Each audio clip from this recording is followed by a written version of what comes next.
بسم الله والحمد لله والصلاة والسلام على رسول الله وعلى آله وصحبه ومن والاه أما بعد.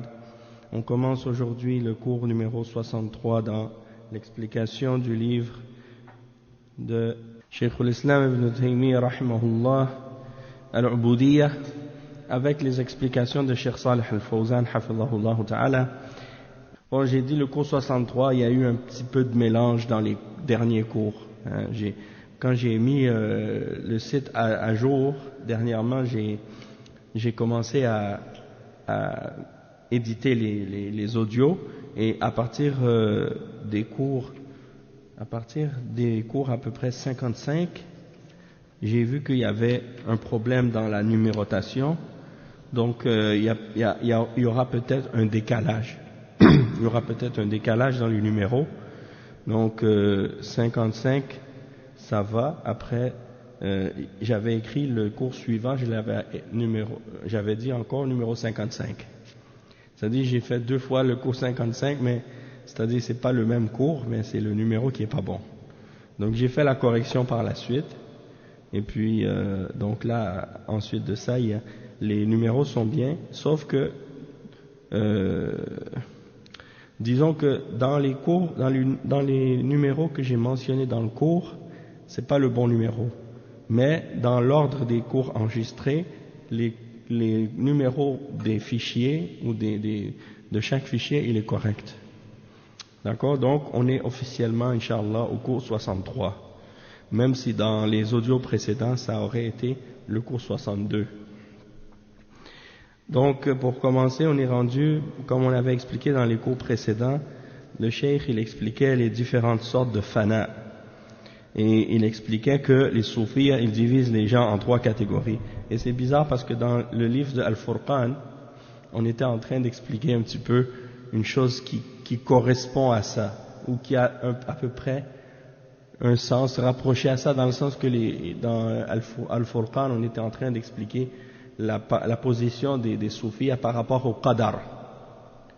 Et là maintenant, eh bien, il parle de ça par rapport maintenant aux différentes classifications des soufis en ce qui concerne al-fana. Et il y a un lien entre les deux, parce que c'est toujours les mêmes classifications. On avait expliqué qu'ils disent qu'il y a al-amma, et ce sont les gens de la charia, ceux qui sont sur la voie des prophètes, qui suivent l'exemple des prophètes. Mais eux, ils considèrent que ça, c'est le degré le plus bas. Après, il y a al-khassa, qui sont, eux, les gens de al-haqiqa. Et donc, on a expliqué qu'est-ce qui était mentionné à ce sujet-là. Et eux, ils considèrent qu'il n'y a pas de péché. Parce que même les gens qui commettent des péchés, ils disent qu'ils obéissent au qadar, et par conséquent, ils pensent qu'en obéissant au qadar, ils sont en train d'obéir à Allah. Et c'est parce qu'ils n'ont pas distingué entre al-iradatul kawniyya ou al-iradatul shar'iyya. Et on a expliqué ça en détail. Et la 3e catégorie, c'est khassatul khassa. Et on a expliqué que pour eux, ça c'est ahlut tahqiq. Eux, ils pensent que ça c'est ceux qui ont atteint le plus haut degré. Et selon eux, c'est les gens de Wahdatul Wujud. Et c'est justement cette 3e catégorie-là qu'on est en train d'expliquer maintenant. Cette troisième forme de fana, il dit, donc ça c'est les 3 degrés qu'on avait mentionnés. Puis après, les 3 sortes de fana, on avait dit al-fana al-shar'i, c'est-à-dire celui qui est en accord avec l'islam et qui est louable. C'est-à-dire que tu ne prends que ce qui vient de la charia et tu ne regardes rien en dehors de ça. Et al-fana al-sawi, ou bien al-fana al-siwa, pardon. Donc c'est selon les soufis, celui qui a atteint le niveau le plus, un niveau très grand dans la proximité d'Allah subhanahu wa ta'ala, du fait qu'il cesse d'être distrait par l'adoration, parce qu'il est occupé par l'objet de son adoration. C'est comme s'il il cesse de s'occuper de l'adoration parce qu'il est occupé par Allah. Donc il ne va pas faire les actes obligatoires, il va délaisser les obligations et dénigrer ça parce qu'il pense qu'il est arrivé à Allah, donc il n'a plus besoin de faire d'autres adorations. Et il y a la troisième catégorie que le cheikh avait mentionné aussi, c'est Fana al-Wujud. C'est le degré des gens de Wahdatul Wujud qui croient que tout ce qui existe c'est Allah et qu'il n'y a pas de différence entre le créateur et la créature. On en avait parlé. Le cheikh il dit وَأَمَّا النَّوْعُ الثَّالِث, ça c'est Cheikh l'Islam Ibn Taymiyyah, il dit وَأَمَّا النَّوْعُ الثَّالِث مما قد يسمى فناء فهو أن يشهد أن لا موجود إلا الله وأن وجود المخلوق أو وأن وجود الخالق هو وجود المخلوق فلا فرق بين الرب والعبد فهذا فناء أهل الضلال والإلحاد الواقعين في الحلول والاتحاد. Donc Cheikh l'Islam Ibn Taymiyyah dit ça c'est la troisième catégorie de ce que les soufis appellent fana, et c'est al-fana al-wujud comme on a dit, et eux ils disent que c'est de témoigner que rien n'existe excepté Allah et que l'existence du créateur c'est l'existence de la créature elle-même, et donc il n'y a pas de différence pour eux entre le Seigneur et le serviteur, le Seigneur et l'esclave, pour eux c'est la même chose. Et donc, en réalité, ça c'est la catégorie de fana des gens de l'égarement et des gens de l'athéisme, de la mécréance, de la négation de l'existence d'Allah, qui tombent dans al-hulul wa al-ittihad. Al-hulul, on va l'expliquer, qu'est-ce que ça veut dire, les deux termes, hulul et ittihad. Hulul, ça veut dire qu'ils croient que Allah est mélangé avec sa création, et al-ittihad, c'est-à-dire que ceux qui croient que Allah subhanahu wa ta'ala est uni et un avec sa création. Donc il y a des rapprochements entre ces termes-là et entre ces idées-là. Cheikh Al-Fawzan il fait des commentaires sur chaque point. Le premier point c'est à propos de la catégorie elle-même, la troisième catégorie. Il dit النوع الثالث من أنواع الفناء فناء الموجودات فهم يقولون لا موجود إلا الله فالوجود كله هو الله وليس هناك خالق ومخلوق وإنما الوجود كله هو الله جل وعلا وهذا مذهب أهل وحدة الوجود كما سبق. Donc le cheikh il dit donc que cette catégorie, comme on l'a expliqué, c'est la catégorie de al-fana, fana al-mawjudat. On a dit que al-fana ça veut dire la dissolution, le fait de fondre ou de se dissoudre, et donc à la base c'est ça linguistiquement, qu'est-ce que ça signifie, c'est de se dissoudre ou de disparaître, et ici c'est la disparition de l'existence dans le sens que la personne elle ne conçoit qu'il n'existe plus rien d'autre excepté Allah subhanahu wa ta'ala. Donc pour eux toute l'existence entière n'est que Allah et il n'y a plus de créateur et de créature, mais il n'y a que l'existence elle-même qui est Allah. Et c'est la voie ou l'idée, la pensée des gens de Wahdatul Wujud, comme on l'a expliqué. Et le cheikh ensuite il dit هذا النوع باطل وهو مذهب أهل وحدة الوجود الذين يقولون إن لا إله إلا الله أي لا موجود إلا الله. Donc eux ils disent que la ilaha illallah ça signifie la mawjuda illallah, c'est-à-dire il n'y a rien qui existe excepté Allah. Donc pour eux tout est Allah.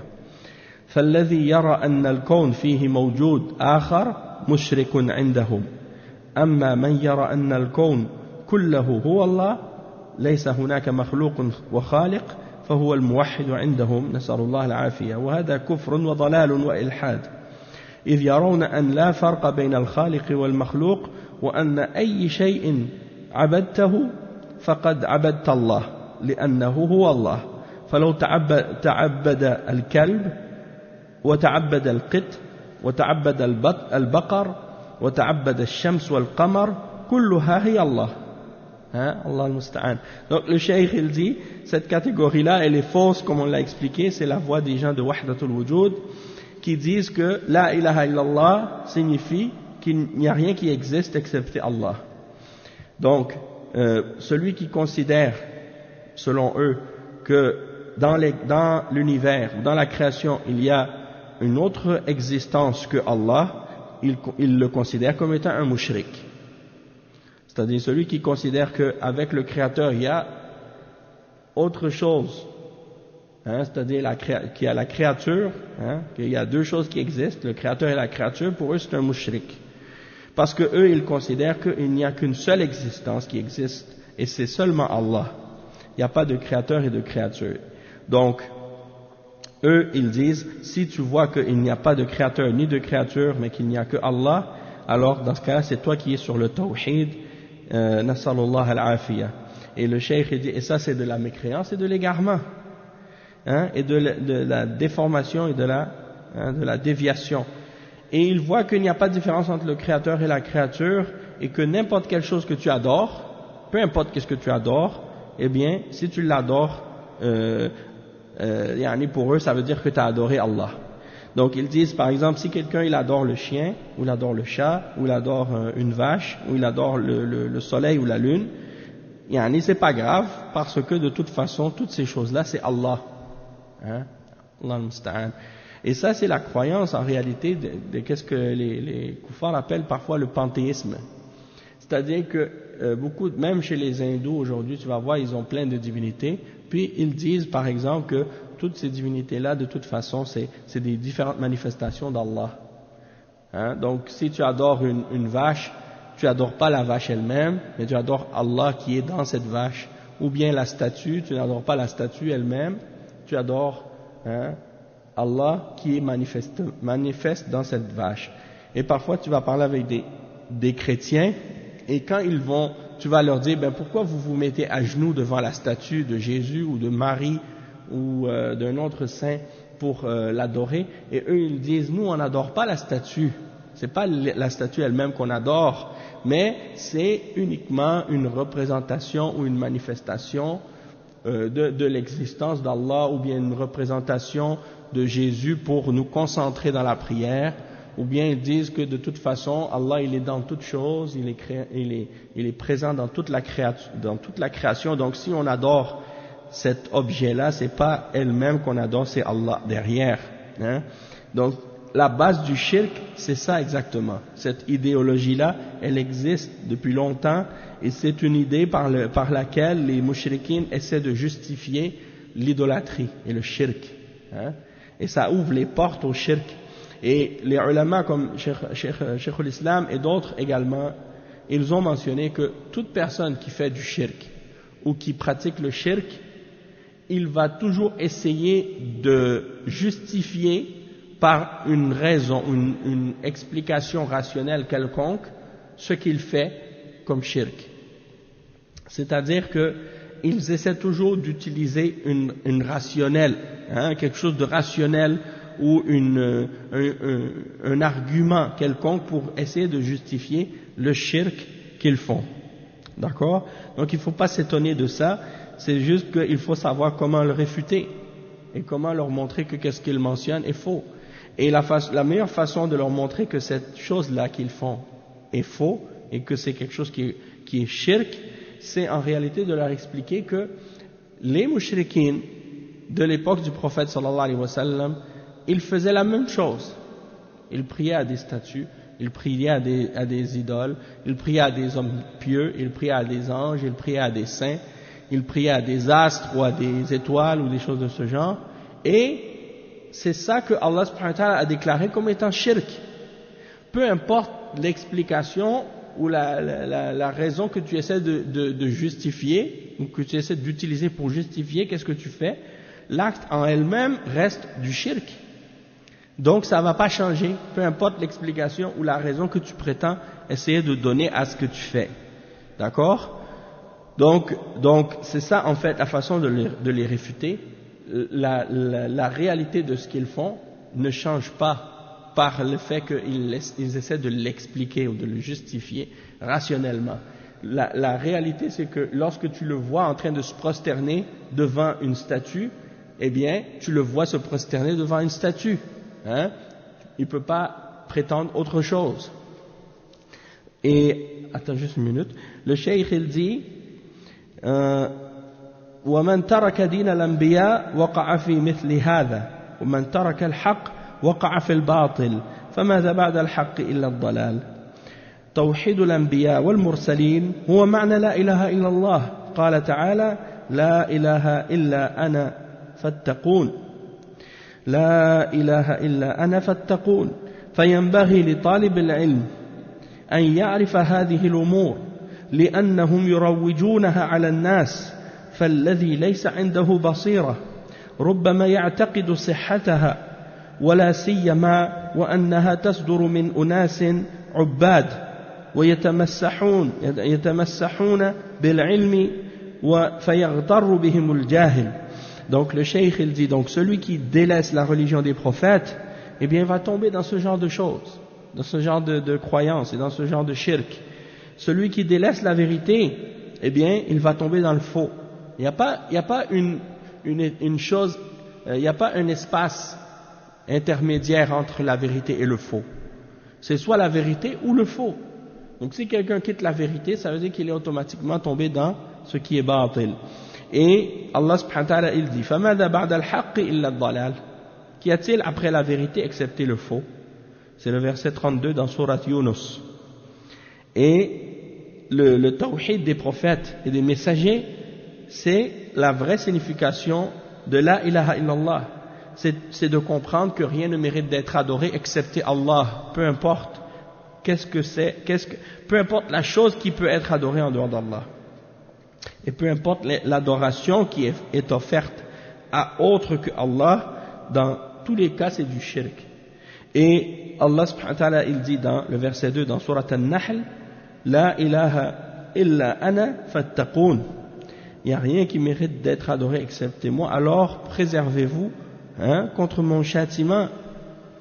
Et il dit donc il est nécessaire pour l'étudiant en sciences et qui étudie la science de l'islam de connaître très bien ces questions-là et ces sujets-là, parce que les gens en ce moment sont en train de propager ces idéologies-là, ils sont en train de propager ces croyances-là. Les gens de tasawwuf maintenant, ils font beaucoup de da'wah pour enseigner ces idées-là, et c'est des choses qui sont surprenantes, parce que dans les pays de kufr en particulier, beaucoup d'occidentaux sont attirés par ces groupes-là, ou par ces tendances-là, les tendances des soufis. Et qu'est-ce qu'ils aiment là-dedans? C'est justement le fait que c'est présenté comme étant des idées de spiritualité.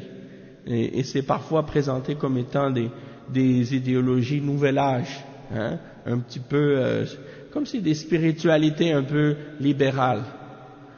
C'est-à-dire qu'il y a pas, c'est pas comme aussi strict et clair que la religion des prophètes. C'est un petit peu, chacun il peut accepter ou croire un petit peu en qu'est-ce qu'il veut. Et il va dépendre sur un gourou ou un cheikh, un marabout. Et c'est lui qui va le sauver. C'est lui qui va le guider. Et c'est lui qui va lui donner la guidance. Donc c'est ça en fait. Et même qu'il croit que si le serviteur lui-même ou la personne elle-même n'est pas capable de suivre la guidance, c'est pas grave. Du moment qu'il donne allégeance à son cheikh, eh ben son cheikh il va l'amener lui sur son dos jusqu'au paradis. Il va se charger de le sauver au jour de la résurrection. Donc même s'il ne fait pas qu'est-ce qu'il doit faire, ou même s'il fait ce qu'il ne doit pas faire, c'est pas grave. Le cheikh, il le prend sur sa charge à lui. Et c'est ça que ces gens-là ont comme idée. Et c'est ça qui est dangereux. Donc, le cheikh, il dit donc, il faut faire attention à ces choses-là.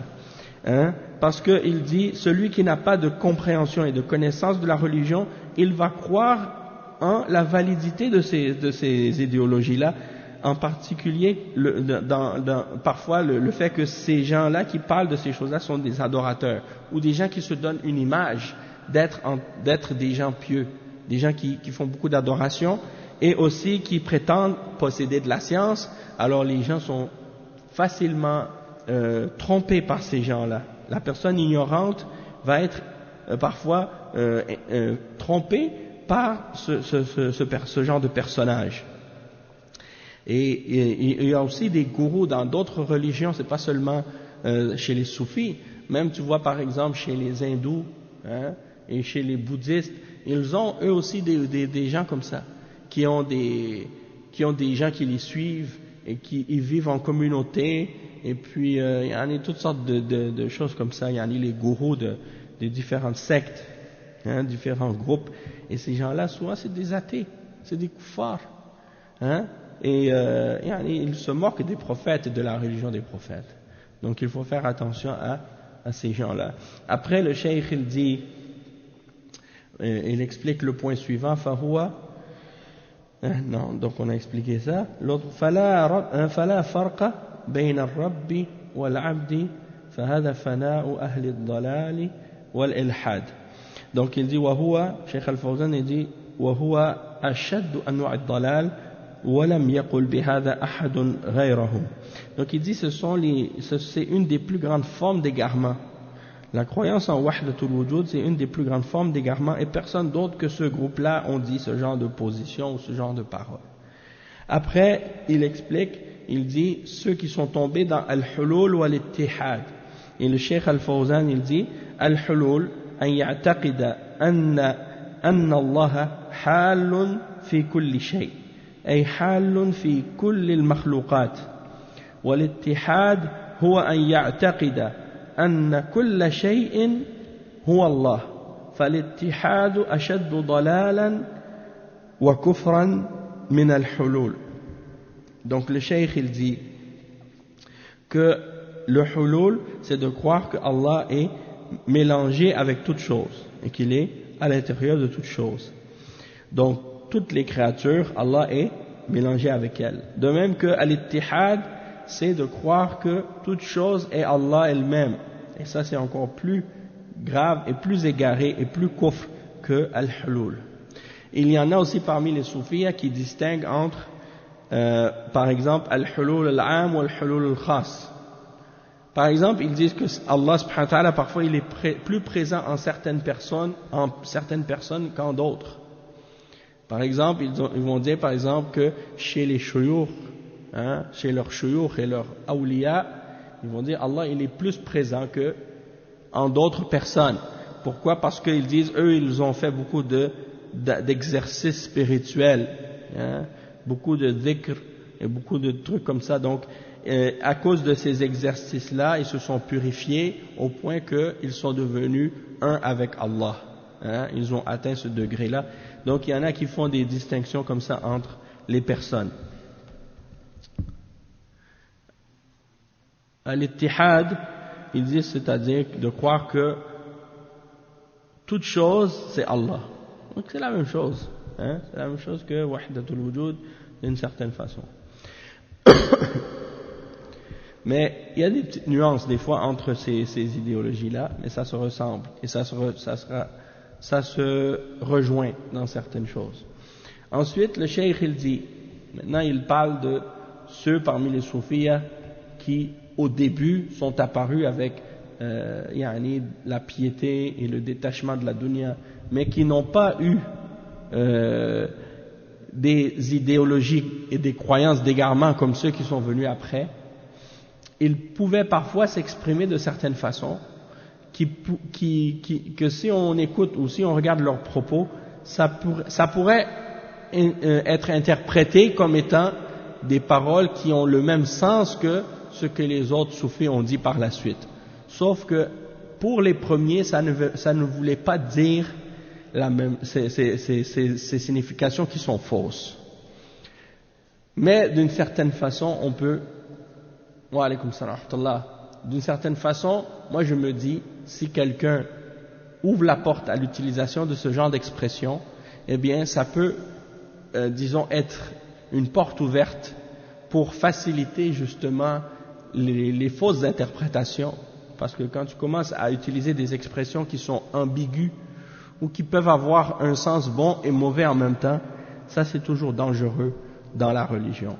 Hein, il faut toujours utiliser, ou c'est toujours mieux de se limiter aux expressions qui sont utilisées dans la révélation directement, les expressions du Coran et de la Sunna, et non pas d'inventer des expressions de nous-mêmes qui ouvre la porte à des fausses interprétations. Hein.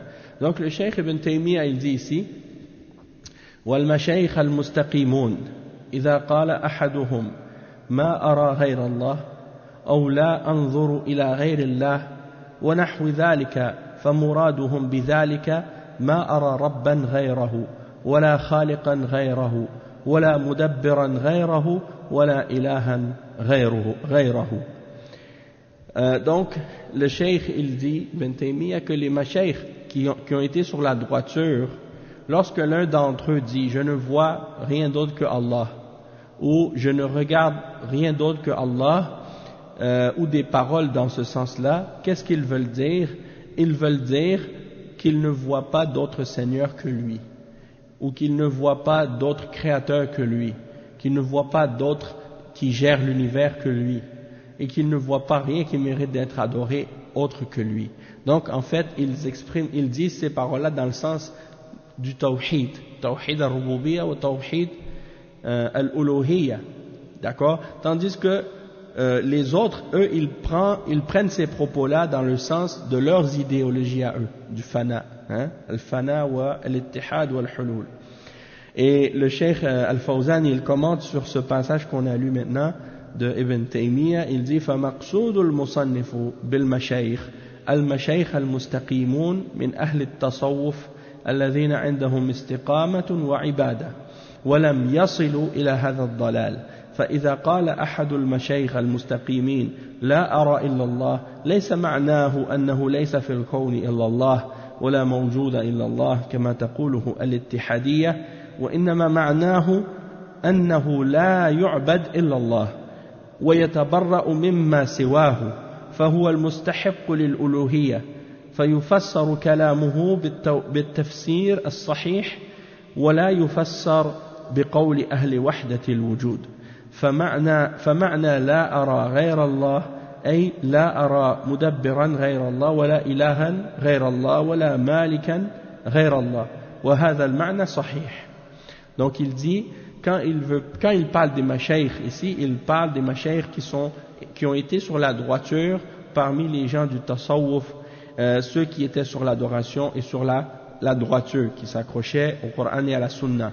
Et ça c'est comme le Cheikh l'expliquait déjà, ceux qui étaient apparus au début, hein, et qui n'avaient d'autre chose que l'adoration et le détachement de la dunya et des choses comme ça, c'est-à-dire de ne pas donner à la dunya plus d'importance que l'au-delà, et ainsi de suite. Donc eux, ils n'étaient pas arrivés à tous ces égarements-là qui sont apparus par la suite. D'accord? Et il dit donc, le cheikh, que un de ces mashayikh, ou parmi ces mashayikh, il y en a qui disaient par exemple, je ne vois rien excepté Allah. Et qu'est-ce qu'il voulait dire par là? Il voulait dire uniquement que il ne voulait pas dire la même chose que ce que les soufis qui sont apparus par la suite ont dit, quand ils disent par exemple qu'il n'y a rien qui existe excepté Allah, ou qu'il n'y a pas d'existence excepté Allah, comme le disent les gens de l'ittihad ou les gens de wahdatul wujud, mais plutôt ils voulaient dire une signification qui est vraie et qui est en accord avec l'islam, que rien ne mérite d'être adoré excepté Allah. Et donc en disant ça, ils veulent se désavouer du shirk et de tout ce qui est adoré en dehors d'Allah, en disant que seulement Allah mérite l'adoration. Et donc on peut interpréter leurs paroles d'une manière qui est correcte et non selon l'interprétation des gens de Wahdatul Wujud par exemple. Donc la signification, quand ils disent je ne vois rien d'autre que Allah, eh bien c'est dans le sens que je ne vois pas personne qui contrôle l'univers excepté Allah, et je ne vois rien qui mérite d'être adoré excepté Allah, et il n'y a pas de souverain ou de maître autre que Allah. Et donc cette signification-là, elle est correcte. Et ensuite il dit, Ibn Taymiyyah, وَلَا أَنظُرُ إِلَى غَيْرِهِ مَحَبَّةً لَهُ أَوْ خَوْفًا مِنْهُ أَوْ رَجَاءً لَهُ فإن العين تنظر إلى ما يتعلق به القلب، فمن أحب شيئا أو رجاه أو خافه التفت إليه، وإذا لم يكن في القلب محبة له ولا رجاء له ولا خوف منه ولا بغض له ولا غير ذلك من تعلق القلب له لم يقصد القلب أن يلتفت إليه ولا أن ينظر إليه ولا أن يراه وإن رآه اتفاقا رؤية مجردة كان كما لو رأى حائطا ونحوه مما ليس في قلبه تعلق به. والمشايخ الصالحون رحمهم الله يذكرون شيئا من تجريد التوحيد وتحقيق إخلاص الدين كله بحيث لا يكون العبد ملتفتا إلى غير الله ولا ناظرا إلى ما سواه لا حبا له ولا خوفا منه ولا رجاء له بل يكون القلب فارغا من المخلوقات خاليا منها لا ينظر إليها إلا بنور الله فبالحق يسمع وبالحق يبصر وبالحق يبطش وبالحق يمشي. Donc on va expliquer ou traduire en résumé ce que le cheikh il dit ici. Donc les mashaykh parmi les soufis, il y a les premiers, eux quand ils disent par exemple comme on l'a expliqué, je ne vois rien d'autre que Allah, c'est dans le sens qu'on a dit qu'ils ne voient pas d'autre créateur que lui, d'autre maître que lui, ou rien qui mérite d'être adoré autre que lui. Et il dit, et ils ne regardent pas d'autre par amour pour lui, ou par crainte de lui, ou par espoir en lui. Il dit parce que l'œil, elle regarde ce à quoi s'accroche le cœur. Et donc, celui qui aime quelque chose, ou qui espère en quelque chose, ou qui craint quelque chose, il se tourne vers cette chose, ou vers cette personne.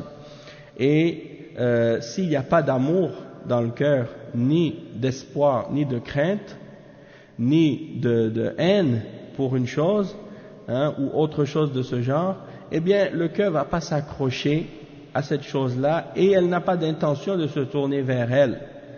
Parce que le cœur se tourne uniquement vers la chose qu'elle aime, qu'elle veut, qu'elle a une intention de se tourner vers cette chose-là en particulier. Et si elle se tourne vers une chose par exemple et qu'elle la voit, c'est comme la différence entre voir et regarder. Tu peux voir des choses, ça ne veut pas dire que tu les regardes. Comme par exemple, depuis que vous êtes rentré dans la mosquée, vous avez vu les murs. Mais est-ce que vous avez regardé le mur? Pas vraiment. Parce que le mur n'a aucune importance pour vous. Disons que le mur, c'est pas ça qui est le plus important ici. Donc, on voit ces choses-là, mais on les regarde pas. Donc, qu'est-ce qu'on regarde? On regarde qu'est-ce qu'il y a de l'importance dans le cœur. C'est ça qu'on regarde. Et donc, il dit les choses qui n'ont pas d'importance, on peut les voir, mais on les regarde pas réellement. Il dit, et les mashaykh, donc, parmi les premiers soufis qui n'étaient pas encore tombés dans ces égarements-là, qui sont apparus par la suite, eh bien, ils mentionnent des propos qui ont rapport avec le fait de purifier le tawhid et de concrétiser la purification de la religion et de la sincérité et de la pureté de l'adoration pour Allah seul. Et donc, ils mentionnent ces propos-là et ils disent par exemple dans le sens que le serviteur il ne doit pas se tourner vers autre que Allah ni regarder autre chose en dehors de lui. Et Cheikh Al-Fawzan il dit à propos de ça, المشايخ الصالحون إذا قال أحدهم أنا لا أرى إلا الله فمعناه أنه لا يرى خالقا ولا معبودا حقا ولا محبوبا حقا إلا الله سبحانه وتعالى فليس معنى لا أرى إلا الله أن المخلوقات كلها هي عين وجود الله جل وعلا. Donc il dit, Cheikh Al-Fawzan, que quand par exemple un d'entre les shuyukh parmi les soufis qui disait parmi les premiers shuyukh, les premiers soufis qui sont apparus, lorsque l'un d'entre eux disait je ne vois rien excepté Allah, il dit ça voulait dire quoi? Ça voulait dire je ne vois pas de créateur, je ne vois rien qui mérite d'être adoré excepté Allah, et je ne vois pas rien qui mérite d'être aimé excepté Allah. Et donc ça c'est-à-dire c'est ça la signification de cette parole-là pour eux. Et ça ne signifie pas quand ils disent je ne vois rien d'autre que Allah que les créatures elles-mêmes sont l'existence d'Allah. Comme les soufis qui croient en wahdatul wujud, qui disent que tout ce qui existe est Allah. Donc ça c'est une fausse compréhension et une fausse interprétation de leurs propos. Et il dit ensuite نعم لا أنظر إليه لا حبا له ولا خوفا منه ولا رجاء له بل يكون القلب فارغا من المخلوقات.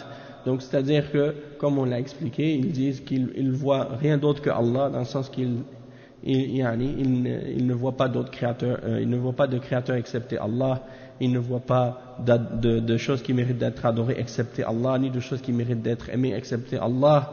Et c'est-à-dire que leur cœur il est vide de toutes les autres choses qui existent en dehors d'Allah et des créatures, dans le sens qu'ils ne regardent le monde que par la lumière d'Allah. Et c'est par la vérité qu'il entend, et par la vérité qu'il voit, et par la vérité qu'il frappe, et par la vérité qu'il marche, comme dans le hadith du wali. فإذا أحببته كنت سمعه الذي يسمع به وبصره الذي يبصر به ويده التي يبطش بها ورجله التي يمشي بها. Et donc le Cheikh Al-Fawzan il explique ça, il dit فإن سألني لأعطينه ولئن استعاذني لأعيذنه فمن حقق التوحيد فالله معه معية النصرة وتأييد ومعية خاصة وليس المعنى أن الله حال فيه في سمعه وفي بصره تعالى الله وإنما المعنى أن الله يحفظه ويسدده في حواسه وسمعه وبصره فلا يسمع إلا ما يرضي الله ولا يبصر إلا ما يرضي الله ولا يمشي إلا إلى طاعة الله ولا يأخذ ويعطي بيده إلا في طاعة الله وما يحبه الله. فالله يحب الأعمال الصالحة ويبغض الكفر والشرك والمعاصي، فالمؤمن يحب ما يحبه الله من الطاعات ويبغض ما يبغضه الله من المعاصي والشرك والكفر، وكذلك يحب من الأشخاص من يحبه الله من عباده وأوليائه الصالحين ويبغض من يبغضه الله من الكافرين والمنافقين. Donc ici le cheikh il explique comme le prophète sallallahu alayhi wa sallam il le dit, est-ce que j'ai traduit ça? Donc oui, il dit donc dans le hadith Qudsi qu'on avait lu dans les cours précédents et qu'on a lu aussi dans le livre de Al-Furqan bayna awliya ar-Rahman wa awliya ash-Shaytan, on a fait le tafsir détaillé de ce hadith là.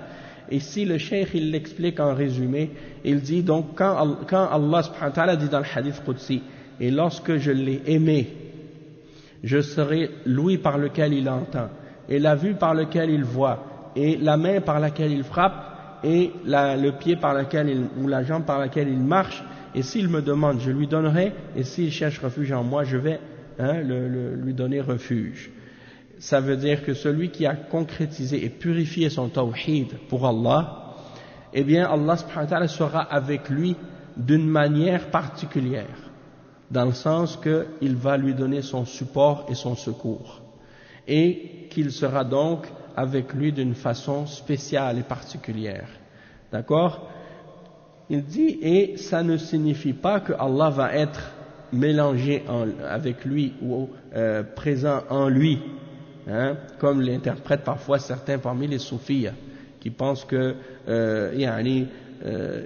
Allah subhanahu wa ta'ala va rentrer dans son ouïe ou dans sa vue ou des choses de ce genre. A'udhu billah. Donc ça c'est pas la signification du hadith. Le cheikh il dit que la signification de ce hadith ça signifie en réalité que Allah subhanahu wa ta'ala va le préserver. C'est-à-dire si on regarde toute l'explication du hadith à partir du début, le prophète sallallahu alayhi wa sallam dit Man adali waliyan faqad adhantuhu bil harb. Celui qui prend en ennemi mon wali, mon serviteur rapproché, je lui déclarerai la guerre. وَمَا يَتَقَرَّبُ إِلَيَّ عَبْدِ بِشَيْءٍ أَحَبَّ إِلَيَّ مِمَّا افْتَرَضْتُهُ عَلَيْهِ. C'est-à-dire, mon serviteur ne peut se rapprocher de moi par quelque chose qui est plus aimé de moi que ce que je lui ai rendu obligatoire. Donc, si tu fais ce qui est obligatoire, c'est la meilleure façon de te rapprocher d'Allah. Et Allah, il aime ça plus que toute autre chose, que tu fasses qu'est-ce qui est obligatoire. Il n'y a pas quelque chose qu'il aime plus que ça. Et après il dit, et une fois que je l'ai aimé, c'est-à-dire mon serviteur continuera à se rapprocher. وَلَا يَزَالُ عَبْدِي يَتَقَرَّبُ إِلَيَّ بِالنَّوَافِلِ حَتَّى أُحِبَّهُ. C'est-à-dire mon serviteur va continuer à se rapprocher de moi en faisant des actes surérogatoires jusqu'à ce que je l'aime. فَإِذَا أَحْبَبْتُهُ كُنْتُ سَمْعَهُ الَّذِي يَسْمَعُ بِهِ. Et c'est là qu'il dit la parole qui est mentionnée dans le hadith ici. Et une fois que je l'aurai aimé, je serai son ouïe par lequel il entendra, et sa vue par laquelle il verra, et sa main par laquelle il frappera, et sa jambe par laquelle il marchera. Et s'il me demande, je lui donnerai, et s'il cherche refuge en moi, je vais le protéger. Et le cheikh, il dit, ça veut dire quoi? Ça veut dire que Allah va le préserver et va lui donner son secours et son support dans ses sens et dans la façon d'utiliser ses sens.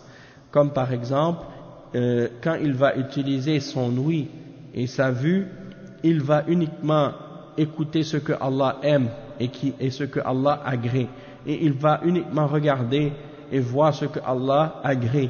Et il ne va marcher que dans l'obéissance d'Allah. Et il ne va utiliser sa main pour donner que ce qui est dans l'obéissance d'Allah et ce que Allah aime.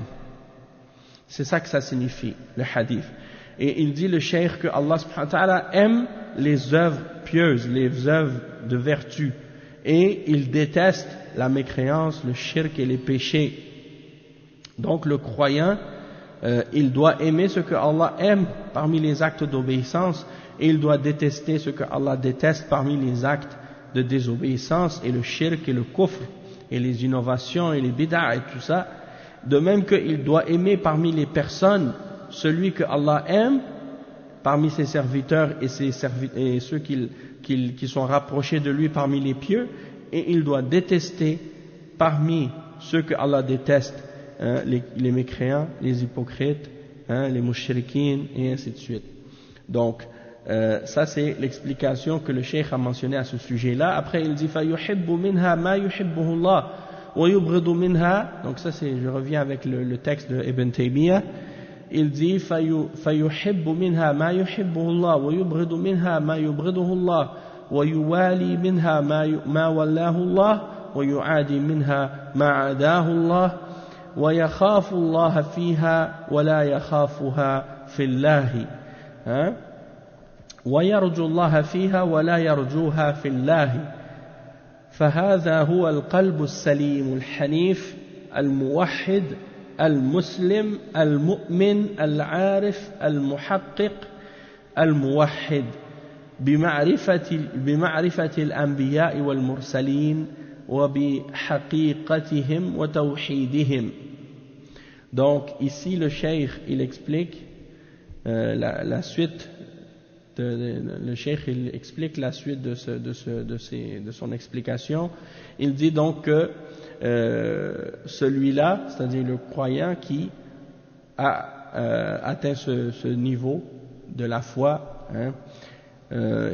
et qui ne voit que Allah subhanahu wa ta'ala, dans le sens qu'il ne voit que Allah comme étant le seul créateur, le seul pourvoyeur, le seul maître de l'univers, celui qui est le seul à mériter l'adoration et ainsi de suite, et qui a purifié son tawhid, eh bien, il aime des actions des serviteurs et des choses qu'il fait, ce que Allah aime, et il déteste de ça ce que Allah déteste, et il prend pour allié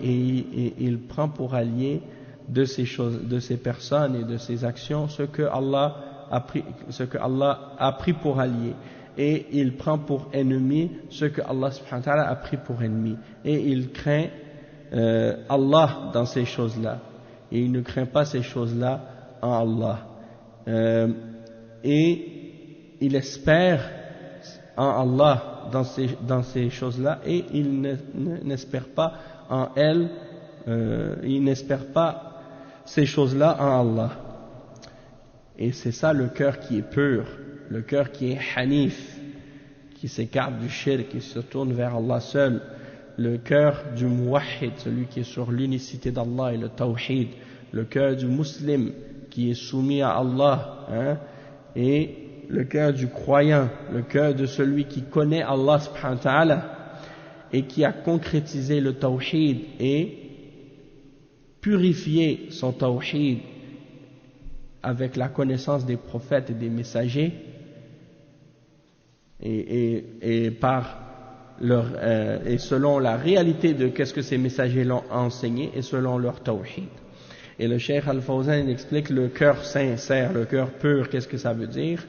Il dit هو القلب السليم هو القلب السالم من كل نقص سيء والمتعلق بالله عز وجل لا بغيره فلا يخاف إلا الله ولا يخاف المخلوقين ولا يرجوهم وإنما يخاف الله عز وجل ويرجوه ولا يتعلق قلبه بالمخلوقين وإنما يتعلق قلبه بالله فهو مع الله دائما وأبدا. Donc le cheikh il dit le cœur qui est saint, le cœur qui est pur, c'est le cœur qui est exempt de toute défaillance, de toute imperfection ou de toute intention mauvaise et qui s'accroche uniquement à Allah et non à rien d'autre que lui et qui ne craint rien d'autre que Allah et qui ne craint pas les créatures et qui n'espère pas en les créatures mais qui craint uniquement Allah et qui espère uniquement en Allah et qui met son attachement, l'attachement de son cœur, il ne s'attache pas aux créatures mais il s'attache son cœur uniquement à Allah. Donc il est avec Allah en tout temps, il est toujours avec Allah. Et l'autre point ensuite, donc le cheikh il explique, il dit وأما النوع الثالث وهو الفناء في الموجود فهو تحقيق آل فرعون ومعرفتهم وتوحيدهم كالقرامطة وأمثالهم. Donc le cheikh il dit la troisième, donc en ce qui concerne la troisième catégorie de fana qu'on a expliqué dans l'existence, eh bien dans la réalité c'est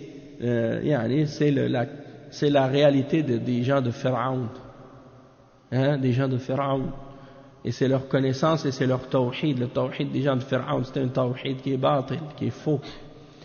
Et de même que le tawhid, le fana de cette catégorie-là, c'est la même réalité que la réalité des Qaramita. Al-Qaramita, c'est une secte. C'est une secte parmi les sectes qui se prétendent Shia, ou qui s'affilient aux Shia, mais ils sont plus égarés encore que les Shia, au point que même les Shia les déclarent kuffar. Donc c'est des gens vraiment loin dans l'égarement. Al-Qaramita, c'est des sectes parmi les sectes qu'on appelle les Batiniya. Parmi les Shia, il y a une catégorie de Shia qu'on appelle Al-Shi'atul Batiniya. Al-Batiniya qui vient du mot Batin, et Al-Batin qui est le contraire de Al-Zahir. Al-Zahir qui veut dire qu'est-ce qui est apparent, Al-Batin qui veut dire qu'est-ce qui est caché. Donc Al-Batiniya sont des sectes parmi les Shia qui croient que la religion, la vraie signification de la religion, elle est cachée.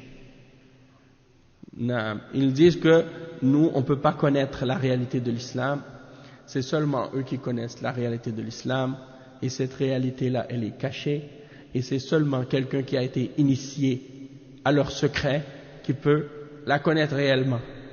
Et cette idée de qu'est-ce qu'on appelle Batiniya, il existe chez les soufis, il existe chez les chiites. Et il y a plusieurs sectes comme ça parmi les gens comme ça qui ont ces idées-là. Parmi les exemples de ça, il y a wa alaykum salam wa rahmatullahi wa barakatuh, il y a ceux qu'on appelle les Ismaïliya, les Druze, les Nusayriya, font tous partie des Batiniya, et il y a aussi les Qaramita. Le Qaramita, c'est une de ces sectes-là. Et on les appelle Qaramita parce qu'ils suivent un individu qui s'appelait Qirmit. C'est pour ça qu'on l'appelle Qaramita, parce qu'ils suivent un individu qui était Qirmit. Son nom c'était, je pense, c'était Qirmit ou quelque chose comme ça. Donc on appelle ceux qui le suivent des Qirmiti ou des Qaramita.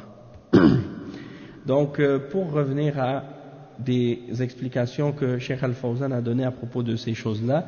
Il dit هذا مذهب أهل الوحدة الوجود وهو مذهب فرعون وأتباعه حيث قال ما علمت لكم من إله غيري وقال أنا ربكم الأعلى فهم يقولون إن المخلوقات هي الله وهو مذهب أهل وحدة الوجود الذين يجعلون المخلوقات هي الله تعالى الله عما يقولون ولهذا يقولون إن فرعون موحد ولكنه حصر الربوبية فيه فيكون توحيده ناقصا ولو أنه عمم وقال كل الموجودات هي الله لكان هذا هو التحقيق تعالى الله عما يقولون فالموحد الذي لا يعبد إلا الله عندهم مشرك والمشرك عندهم موحد والموحد mushrik.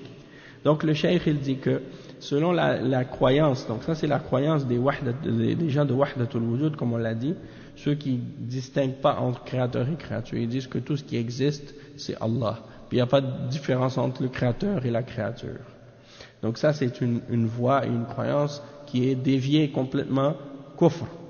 Et il dit c'est la voie de Pharaon et de ceux qui ont suivi Pharaon en réalité. Parce que si tu regardes les paroles de Pharaon que Allah a mentionnées dans le Coran, eh bien tu vois que lui-même il disait des choses semblables.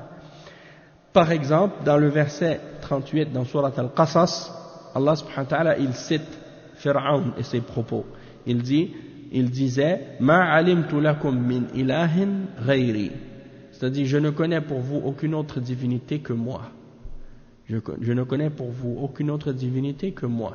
Ça c'est Pharaon qui disait ça à son peuple. Et un autre exemple aussi dans le verset 24 dans Surat An-Nazi'at, lorsqu'il disait Ana rabbukumul a'la, je suis votre Seigneur le très haut. Ça c'est Pharaon qui disait ça encore une fois. Donc les gens de Wahdatul Wujud, ils disent toutes les créatures sont Allah. Et ça c'est la voie des gens de Wahdatul Wujud, c'est ça leur croyance, l'unité de l'existence. Donc c'est les gens de Wahdatul Wujud, et le cheikh il dit, ils voient que ils disent que toutes les créatures sont Allah, que Allah soit exalté et purifié de ce qu'ils prétendent. Et ils disent que Pharaon pour eux était un muwahhid.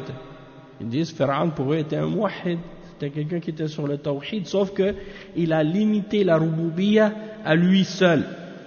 Donc ils disent que le tawhid, son tawhid était déficient parce qu'il n'a pas généralisé. Il n'a pas dit toutes les créatures sont Allah, il a dit moi je suis Allah. Donc pour eux, il était muwahhid, mais son tawhid était déficient ou incomplet. Et s'il avait dit Allah c'est toutes les créatures, eh bien là il aurait été correct. Ta'ala Allahu amma yaqulun. Donc le cheikh il dit, donc pour eux, celui qui est muwahhid, celui qui est sur le tawhid, c'est celui qui est mushrik en réalité. Et celui qui n'adore que Allah, pour eux c'est un mushrik. Celui qui n'adore que Allah, eux ils le considèrent mushrik. Et celui qui fait le shirk, ils le considèrent comme étant sur le tawhid. Donc ils ont renversé la religion à l'envers. Et le cheikh il dit ensuite à propos des qaramita, il dit al-qaramita min batiniyat al-shi'a خرجوا على المسلمين في مكة وقتلوا الحجاج في المسجد الحرام وألقوهم في بئر زمزم واقتلعوا الحجر الأسود وذهبوا به إلى وطنهم يعني هاجر وبقي عندهم مدة. Oui, ça c'est plus tard par la suite. Le cheikh il explique que les qaramita, parmi les chiites, il dit que les qaramita font partie des sectes ésotériques. En fait, Batini on traduit en français par ésotérique. C'est-à-dire les gens qui croient que la vérité est cachée, est une réalité cachée. C'est ça qui est ésotérique. Il l'appelle Batiniya ésotérique. Je pense que le contraire c'est exotérique. Ésotérique, exotérique. Donc eux ils ont cette idée-là, cette secte-là font partie de ces sectes chiites qui croient que la vérité elle est cachée, c'est seulement un groupe qui la connaissent. Et ces gens-là se sont rébellés ou révoltés contre les musulmans à un certain moment dans l'histoire. Ils ont pris les armes, ils ont combattu les musulmans, ils sont rentrés à la Mecque, ils ont tué les gens qui étaient présents là-bas pour faire le Hajj, ils les ont tous tués, puis ils les ont tous empilés les uns sur les autres dans le puits de Zamzam. Et qu'est-ce qu'ils ont fait après? Ils ont arraché la pierre noire de la Kaaba, puis ils sont partis avec jusqu'en Irak. Hein, si je me rappelle bien, c'était en Irak. Et ils ont gardé la pierre noire pendant un bon bout de temps avec eux comme ça. Hein, jusqu'à ce que d'entre les dirigeants musulmans retourne les combattre et la ramène à la Mecque. Donc ça, c'est des histoires qui se sont produites et qui sont connues dans l'histoire de la part de ces égarés-là. Après, Cheikh al-Islam Ibn Taymiyyah dit وهذا النوع الذي عليه أتباع الأنبياء هو الفناء المحمود الذي يكون صاحبه به ممن أثنى الله عليهم من أوليائه المتقين وحزبه المفلحين وجنده الغالبين وليس مراد المشايخ والصالحين بهذا القول أن الذي أراه بعيني من المخلوقات هو رب الأرض والسماوات فإن هذا لا يقوله إلا من هو في غاية الضلال والفساد إما فساد العقل وإما فساد الاعتقاد فهو متردد بين الجنون والإلحاد. Subhanallah. Donc, Cheikh al-Islam Ibn Taymiyyah, il dit, en ce qui concerne la catégorie qui ont été sur ce que les prophètes ont suivi, parmi ceux qui ont compris la catégorie de fana qui est louable, et dont on a parlé dans les cours précédents, eh bien celui-là, c'est celui qui fait partie de ceux que Allah a glorifié, ceux dont il a fait les éloges parmi ses serviteurs pieux, qui se préservent et qui sont rapprochés de lui, parmi les gens de son parti qui auront le succès et qui font partie de ces armées qui ont le dessus sur leurs ennemis. Et donc, l'explication de ce que les mashaykh et les pieux ont voulu dire par cette parole, lorsqu'ils ont dit que, par exemple, je ne vois rien d'autre que Allah, eh bien, on a expliqué que si quelqu'un pense que lorsqu'il dit ça, ça veut dire que ce qu'il voit avec ses yeux parmi les créatures, c'est le Seigneur des cieux et de la terre lui-même, il dit, il n'y a personne qui dit ça, excepté la personne qui est dans un égarement et une corruption extrême. Il dit, soit que c'est sa raison qui est corrompue, ou soit que c'est sa croyance qui est corrompue. Et il est entre deux hésitations, soit qu'il est dans la folie ou dans la déviation, un ou l'autre.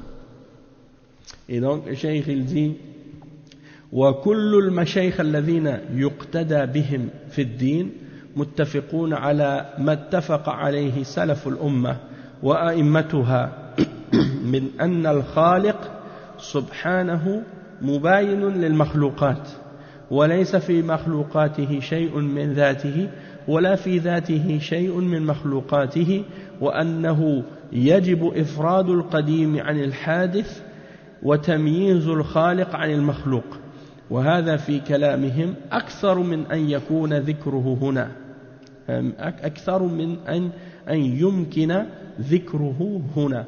Donc le cheikh il dit tous les mashaykh qu'on suit dans notre religion et qu'on peut prendre comme exemple et modèle dans notre religion sont tous d'accord sur ce sur quoi les prédécesseurs de cette umma et les imams de cette umma se sont mis d'accord, c'est-à-dire le fait que le Créateur est séparé des créatures, et qu'il n'y a rien des créatures qui fait partie de l'être d'Allah, et il n'y a rien de l'être d'Allah qui fait partie des créatures. Allah est séparé de sa création, et la création est séparée d'Allah. Et le Cheikh Al-Fawzan il dit à ce sujet-là, il dit ma alayhi ahlul haqq اعتقاد أهل السنة والجماعة وجميع طوائف المسلمين حتى أهل الضلال من الفرق المنحرفة أيضا لا يرون أن الله حال في المخلوقات ولا المخلوقات حالة في الله وإنما يرون أن الله مباين للمخلوقات وأهل السنة يقولون إن الله بائن من خلقه مستو على عرشه أي ليس في ذاته شيء من مخلوقاته ولا في مخلوقاته شيء من ذاته وهذا رد على الحلولية والاتحادية الذين يقولون إن الله هو في الكون كله والكون هو الله. Donc le cheikh il dit que la croyance de Ahl Sunnati wal Jama'a et de tous les différentes fractions des musulmans, même les gens de l'égarement parmi les sectes déviées, elles aussi elles considèrent que Allah subhanahu wa ta'ala n'est pas mélangé avec sa création et que les créatures ne sont pas en Allah. Et ils considèrent que Allah subhanahu wa ta'ala est séparé des créatures et la position des gens de la sunna c'est de dire que Allah est séparé de sa création, élevé au-dessus de son trône, et c'est-à-dire qu'il n'y a rien de son être qui soit dans les créatures et il n'y a rien des créatures qui soit en son être. D'accord? Et ça c'est une réfutation des hululiyya et des gens de l'ittihad qui disent que Allah est dans la création, qui disent que Allah c'est la création tout entière ou que la création est Allah. Donc ça c'est très important. Et des fois aussi parmi les gens de bid'a, il y en a qui ont cette idée-là, qui disent par exemple quand tu leur demandes où est Allah, ils disent Allah est partout. Ça c'est incorrect. Et c'est en contradiction avec ce que Allah dit dans le Coran. Parce que Allah subhanahu wa ta'ala dit Ar-Rahmanu ala al-arsh istawa. Allah subhanahu wa ta'ala s'est élevé sur le trône. Donc les salafs ils disaient il est séparé de sa création. Il n'est pas mélangé avec sa création. Et le cheikh il dit ensuite walaysa fi makhluqatihi na'am. Donc ça on l'a expliqué. Après il dit à propos de la parole des salafs qui disaient qu'il faut distinguer entre ils disaient que le tawhid pour eux c'était la distinction du créateur et de la créature. Al-Qadim yukhbiru bihi 'anillah jalla wa ala wa in kanat hadhihi al-lafza lam tarid فالله سمى نفسه الأول ولم يقل القديم ولكن المعنى صحيح فالقديم يخبر عن الله ويسمى به والحادث هو المخلوق فكل المخلوقات حادثة بعد أن لم تكن أي موجودة من عدم. Donc il dit que le terme qadim c'est un terme qui est employé par les gens de Kalam en particulier, les philosophes. Ils l'utilisent pour désigner Allah. Et le terme qadim en arabe il signifie ancien. D'accord?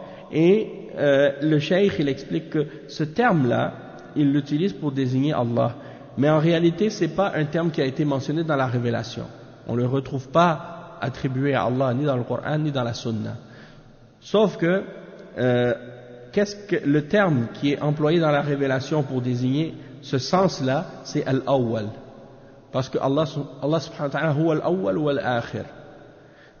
Et le prophète sallallahu alayhi wa sallam il dit dans le dua anta al-awwal falaysa qablaka shay wa anta al-akhir falaysa ba'daka shay. C'est-à-dire tu es le premier, il n'y a rien avant toi. Et il dit tu es le dernier, il n'y a rien après toi. Donc le sens que ces gens-là veulent exprimer en utilisant le terme qadim c'est en réalité al-awwal. Et donc le cheikh dit donc le sens est correct. Ils veulent dire par là donc Allah subhanahu wa ta'ala. Et al-hadith c'est tout ce qui a été qui est nouveau ou tout ce qui est apparu après ne pas avoir existé. Et donc c'est les créatures en réalité, on les appelle al-hadith. Donc c'est ça qu'ils disent ifradul qadim an al-hadith, c'est-à-dire de distinguer entre le créateur et la créature. Donc tout ça c'est connu dans les paroles des ulama et des salafs. Et il dit وهم قد تكلموا عن ما يعرض للقلوب من الأمراض والشبهات وأن بعض الناس قد يشهد وجود المخلوقات فيظنه خالق الأرض والسماوات لعدم التمييز والفرقان في قلبه بمنزلة من رأى شعاع الشمس فظن أن ذلك هو الشمس الذي في السماء وهم قد يتكلمون في الفرق والجمع ويدخل في ذلك من العبارات الملفتة نظير ما دخل في الفناء. Donc ici le cheikh il explique que parmi les soufis il y en a qui ont parlé de certaines choses ou de certains sujets, par exemple de ce qui peut arriver au cœur comme maladie ou comme ambiguïté, et qu'est-ce que certains ont pu être témoins de l'existence des créatures qu'ils pensent être le créateur des cieux et de la terre, parce qu'il n'a pas été capable de distinguer ou d'avoir le discernement dans son cœur dans ces questions-là. C'est comme celui qui a vu les rayons du soleil et qui pense qu'il a vu le soleil qui est dans les cieux. Et il dit donc c'est possible qu'il parle aussi des sujets comme al-farq ou al-jam' et que dans ces sujets-là, ils utilisent des expressions qui donnent l'apparence ou qui ressemblent à ceux qui rentrent dans al-fana. Et Cheikh Al-Fawzan il parle de ça, il dit فالذي أوقعهم في الضلال أنهم لا يميزون بين الخالق والمخلوق فيظنون أن وجود المخلوق هو وجود الخالق ولا فرق بينهم. Donc il dit l'affaire qui les a fait tomber dans l'égarement, c'est qu'ils ne distinguaient pas entre le créateur et la créature, et donc ils ont pensé que l'existence des créatures était l'existence du créateur elle-même et qu'il n'y a pas de différence entre les deux. Ensuite il dit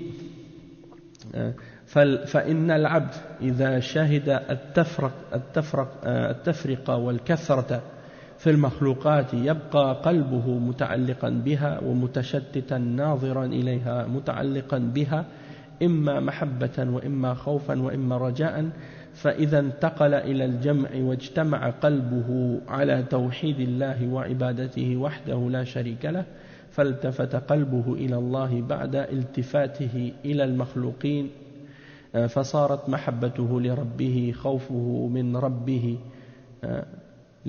وخوفه من ربه ورجاؤه لربه واستعانته بربه. Donc ici, après je vais aller tout de suite le commentaire de Cheikh Al-Fawzan pour résumer ce passage là par la suite. Il dit إذا تعلق قلب العبد بالله واتخذ هذه المخلوقات عونا له على طاعة الله واستخدمها في طاعة الله فهذا هو السعيد.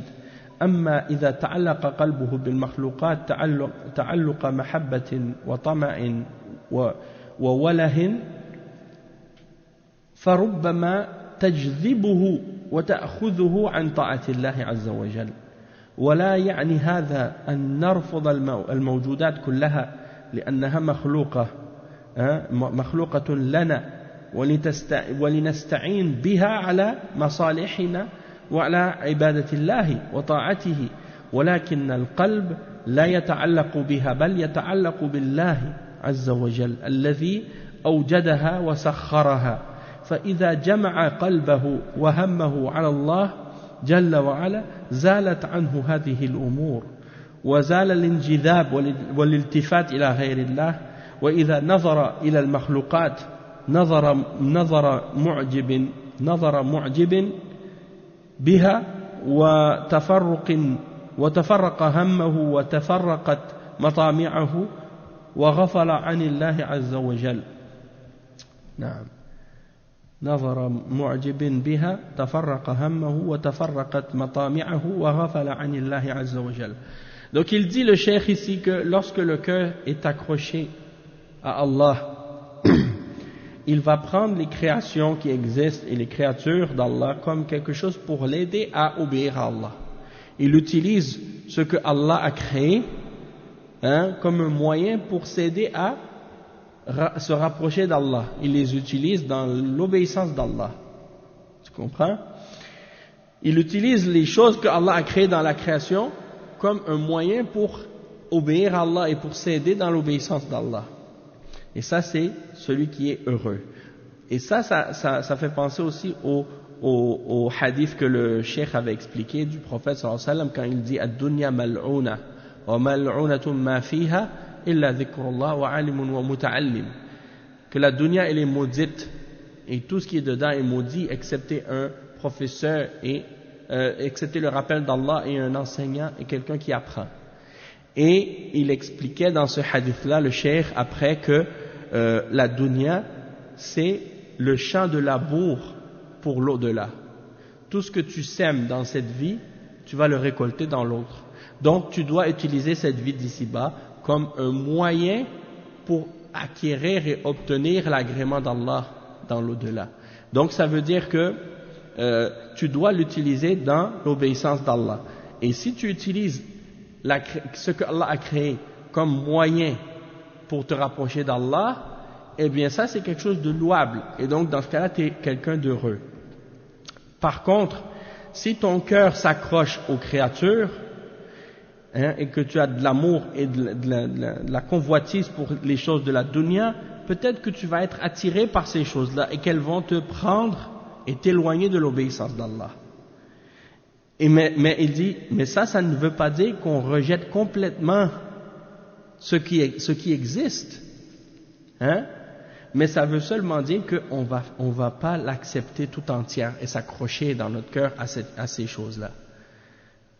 On les utilise comme un moyen pour obtenir l'agrément d'Allah, mais ça ne devient pas notre objectif et notre but, et on n'accroche pas notre cœur à ces choses-là. Elles ont été créées par Allah pour nous. Qu'est-ce qui est dans cette dunya? Allah l'a créé pour nous pour qu'on puisse nous aider de ces choses-là dans les choses qui touchent à nos intérêts et qui sont bonnes pour nous et qui nous aident à l'adoration d'Allah et à son obéissance. Mais le cœur, il ne doit pas s'accrocher à ces choses-là, il doit plutôt s'accrocher à Allah, parce que c'est lui qui les a créés de toute façon, et c'est lui qui les a assujettis pour nous. Donc si le cœur, lorsque le cœur et tout ce qui est dans le cœur comme désir ou comme attachement, il dit فإذا جمع قلبه وهمه على الله, si il a mis tout son cœur, il a réuni tout son cœur et toutes ses pensées en pensant à Allah, eh bien toutes ces choses qui peuvent l'attirer et le détourner d'Allah vont se dissiper.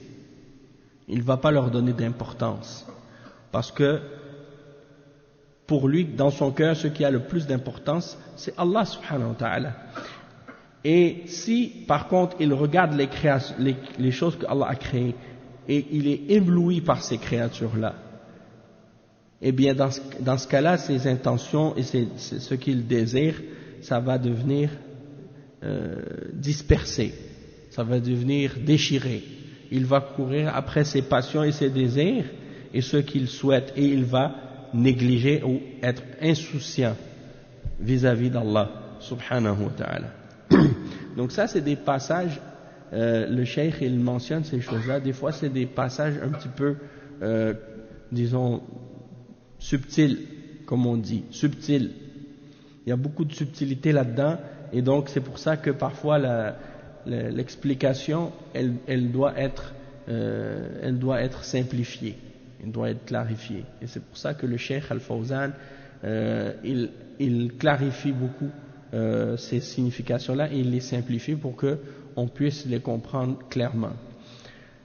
Ensuite, il dit وَهُوَ فِي هَذَا الْحَالِ قَدْ لَا يَسَعُ قَلْبُهُ النَّظَرِ إِلَى الْمَخْلُوقِ ليفرق بين الخالق والمخلوق وقد يكون مجتمعا على الحق معرضا عن الخلق نظرا وقصدا وهذا نظير هذا النوع الثاني من الفناء وهذا فناء السواء أي صرف النظر عما سوى الله. ولكن بعد ذلك الفرق الثاني وهو أن يشهد أن المخلوقات قائمة بالله مدبرة بأمره ويشهد بكثرتها معدومة بوحدانية الله عز وجل وأنه سبحانه رب المصنوعات وإلهها وخالقها ومالكها، فيكون مع اجتماع قلبه على الله إخلاصا له ومحبة وخوفا ورجاء واستعانة وتوكلا على الله وموالاة فيه ومعاداة فيه وأمثال ذلك، ناظرا إلى الفرق بين الخالق والمخلوق مميزا بين هذا وهذا، يشهد تفرق المخلوقات وكثرتها مع شهادته أن الله رب كل شيء ومليكه وخالقه، وأنه هو الله لا إله إلا هو. وهذا هو الشهود الصحيح المستقيم، وذلك واجب في علم القلب وشهادته وذكره ومعرفته في حال القلب وعبادته وقصده وإرادته ومحبته وموالاته وطاعته. Donc, tout ce passage-là, on va l'expliquer, Inch'Allah, au prochain cours. Donc, on va s'arrêter ici. On continuera la suite au prochain cours, Inch'Allah, samedi prochain, bi'idhnillah. سبحانك اللهم وبحمدك أشهد أن لا إله إلا أنت أستغفرك وأتوب إليك، وصلى الله وسلم على نبينا محمد وعلى آله وصحبه أجمعين وإياكم إن شاء الله. نعم.